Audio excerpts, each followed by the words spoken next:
السلام علیکم جی ناظرین، آپ دیکھ رہے بی ایل آئی نیوز اور آپ کو ایک انتہائی افسوسناک خبر سے آگاہ کرتے ہیں۔ محسن پاکستان اور ایٹمی سائنسدان ڈاکٹر عبدالقدیرخان انتقال کر گئے۔ محسن پاکستان اور نامور ایٹمی سائنسدان ڈاکٹر عبدالقدیرخان 85 برس کی عمر میں انتقال کر گئے۔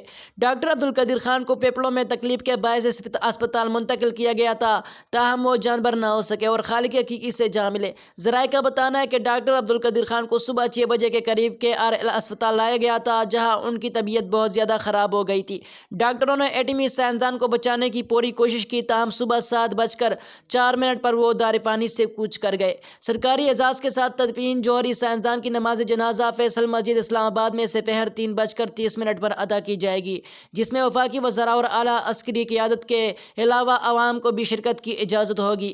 محسن پاکستان ڈاکٹر عبدالقدیرخان کو پورے سرکاری اعزاز کے ساتھ ان کی وصیت کے مطابق فیصل مسجد کے احاطے میں ہی سپرد خاک کیا جائے گا۔